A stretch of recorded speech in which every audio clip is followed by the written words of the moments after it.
ಅಂಗಾರ್ food ಚಾನೆಲ್ಸ್ಗೆ ಸ್ವಾಗತ. ಜಯರಾಮ್ ಮತ್ತು ಲತಾ ಮಾಡುವ ನಮಸ್ಕಾರಗಳು. ವೀಕ್ಷಕರೇ, ಇವತ್ತು ನಾವೊಂದು ಟ್ರೆಡಿಷ್ನಲ್ ಅಂದರೆ ಸಾಂಪ್ರದಾಯಿಕವಾದ ಅಯ್ಯಂಗಾರ್ ಅಡುಗೆ ತೊಗೊಂಬಂದಿದ್ದೀನಿ.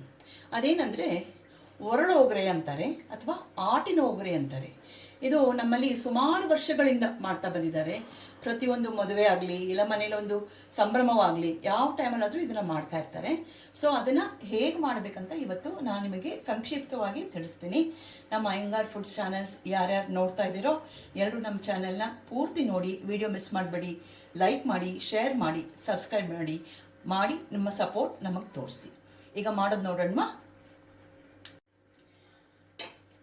ಒರಳ ಒಗರೆಗೆ ಅಥವಾ ಆಟಿನ ಒಗರೆ ಅಂದರೆ ಚಿತ್ರಾನ್ನ, ಒಗರೆ ಅಂದರೆ ಚಿತ್ರಾನ್ನಕ್ಕೆ ನಾನು ಈಗ ಒಂದು ಹೋಳು ತೆಂಗಿನಕಾಯಿ, ಫ್ರೆಶ್ ತೆಂಗಿನಕಾಯಿ ತೊಗೊಂಡಿದ್ದೀನಿ. ಒಂದು ಹೋಳು ಅದನ್ನು ಸ್ಲೈಸ್ ಮಾಡಿಟ್ಕೊಂಡಿದ್ದೀನಿ. ಅದ್ರ ಜೊತೆಗೆ 2 ಟೀ ಸ್ಪೂನಷ್ಟು ಸಾಸಿವೆ, ಸ್ವಲ್ಪ ಸಾಸಿವೆ ಇದಕ್ಕೆ ಜಾಸ್ತಿ ಬೇಕಾಗತ್ತೆ. ಮತ್ತು 3 ಬ್ಯಾಡಗಿ ಮೆಣಸಿನ್ಕಾಯಿ, ಬರೀ ಬ್ಯಾಡಗಿ ಸಾಕು. 3 ಬ್ಯಾಡಗಿ ಮೆಣಸಿನ್ಕಾಯಿ ಪೀಸ್ ಮಾಡಿ ಹಾಕ್ಕೊಂಡಿದ್ದೀನಿ. 1 ಟೀ ಸ್ಪೂನಷ್ಟು ಅರಿಶಿನ, ಇದನ್ನೆಲ್ಲ ಮಿಕ್ಸರ್ ಜಾರ್ಗೆ ಹಾಕೋತಾ ಇದ್ದೀನಿ. ಮತ್ತು 3 ಎಸಳು ಕರಿಬೇವು, ಮತ್ತು 1 ಟೀ ಸ್ಪೂನಷ್ಟು ಇಂಗು, ಪುಡಿ ಇಂಗು ಉಪಯೋಗಿಸ್ಕೊತಾ ಇದ್ದೀನಿ.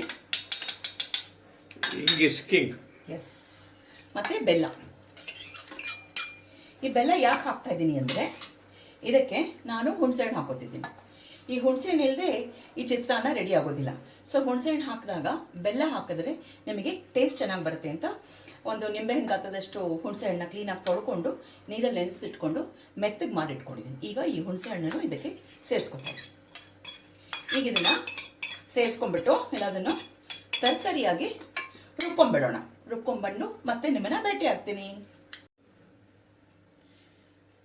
ವೀಕ್ಷಕರೇ, ಆ ಮಿಶ್ರಣನ ಈಗ ನಾನು ಹಸಿದೇನೆಲ್ಲ ಮಿಕ್ಸರ್ಗೆ ಹಾಕ್ಕೊಂಡಿದ್ವಲ್ಲ ಅದನ್ನೆಲ್ಲ ಈಗ ರುಬ್ಬಿ ಈ ಥರ ಗಟ್ಟಿ ಪೇಸ್ಟ್ ಥರ ಮಾಡ್ಕೊಂಡಿದ್ದೀನಿ. ನೋಡಿ ಇಷ್ಟು ಗಟ್ಟಿಯಾಗಿದೆ ಇದು.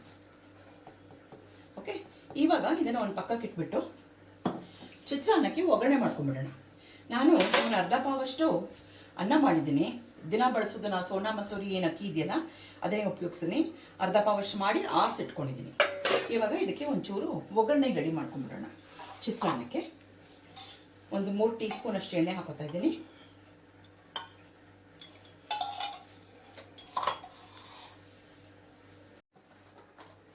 ಎಣ್ಣೆ ಕಾದಿದೆ. ಈಗ ನಾನು ಇದಕ್ಕೆ 1 ಟೀ ಸ್ಪೂನಷ್ಟು ಸಾಸಿವೆ, ನಂದು ಸ್ಪೂನ್ ಚಿಕ್ಕದು, 2 ಸಲ ಹಾಕೊಂಡ್ರೆ 1 ಟೀ ಸ್ಪೂನ್ ಆಗುತ್ತೆ. 1 ಟೀ ಸ್ಪೂನಷ್ಟು ಸಾಸಿವೆ, ಸ್ವಲ್ಪ ಕಡಲೆಕಾಯಿ ಬೀಜ ಎಲ್ಲ ಸಿಮ್ಮಲ್ಲಿ ಇಟ್ಕೊಂಡು ಹುರ್ಕೊಳ್ಳಿ. ಕಣ್ಣೊಳ್ಳಿಲಿರಲಿ.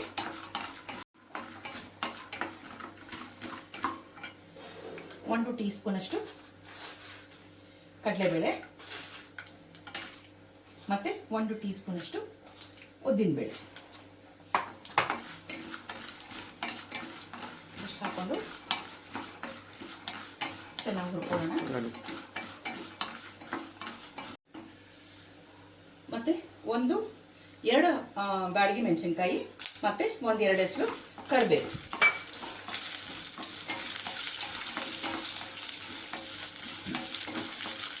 ಮತ್ತು ರುಚಿಗೆ ತಕ್ಕಷ್ಟು ನಿಮಗೆ ಎಷ್ಟು ಬೇಕೋ ಅಷ್ಟು ಗೋಡಂಬಿ, ಇಚ್ಛಾನುಸಾರ ಗೋಡಂಬಿ ಹಾಕೋಬೋದು. ಗೋಡಂಬಿ ಒಂದು ಸ್ವಲ್ಪ ಕಂದು ಬಣ್ಣ ಬರಬೇಕು. ಚೆನ್ನಾಗಿ ಹುರಿದಿದೆ. ಈಗ ಹುರಿದಿದ್ದನ್ನು ಈ ಅರ್ಧ ಪಾವ್ ಅನ್ನ ಏನು ಮಾಡಿಟ್ಕೊಂಡಿದ್ದೀನಿ ಅಂತ ಹೇಳಿದ್ನಲ್ಲ ಅದಕ್ಕೆ ಹಾಕೊಂಡ್ಬಿಡ್ತೀನಿ.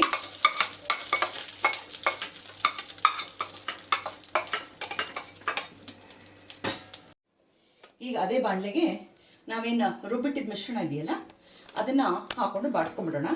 ನಾನು ಒಂದು ಅರ್ಧ ಟೀ ಸ್ಪೂನಷ್ಟು ಎಣ್ಣೆ ಹಾಕ್ಕೊಂಡಿದ್ದೀನಿ. ಅದಕ್ಕೆ ಇದನ್ನು ಹಾಕಿ ಬಾಡಿಸ್ಕೊಂಡ್ಬಿಡೋಣ. ಇದು ಯಾಕೆ ಬಾಡಿಸ್ಕೊತೀವಿ ಅಂದರೆ ಎಲ್ಲ ಹಸಿ ಹಾಕಿರ್ತೀವಲ್ಲ, ಸಾಸಿವೆ ಆಗಲಿ ತೆಂಗಿನಕಾಯಿ ಆಗಲಿ ಎಲ್ಲನೂ ಹಸಿ ವಾಸನೆ ಬರಬಾರ್ದು ಅಂತ ಹೇಳಿ ಇದನ್ನು ಹಾಕಿ ಸ್ವಲ್ಪ ಚೆನ್ನಾಗಿ ಬಾಡಿಸ್ಕೊಂಡ್ಬಿಡೋಣ.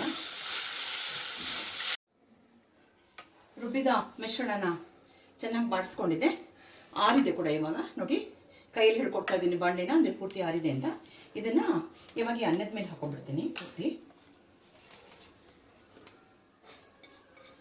ಹಾಕ್ಬಿಟ್ಟು ಇದನ್ನು ಚೆನ್ನಾಗಿ ಮಿಕ್ಸ್ ಮಾಡಿಬಿಡ್ತೀನಿ.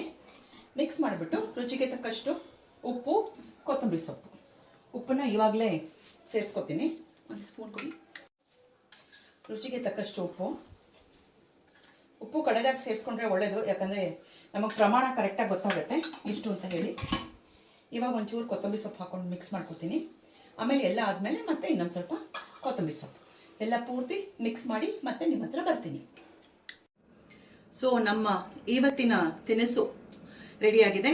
ಸೊ ಅರ್ಚೋಗ್ರೆ ಅಥವಾ ಆಟಿನ ಹೋಗ್ರೆ, ಒರಳೋಗ್ರೆ ಅಂತೀವಿ. ಇದು ಆರೋಗ್ಯಕರ ದೃಷ್ಟಿಯಿಂದ ಬಹಳ ಒಳ್ಳೆಯದು.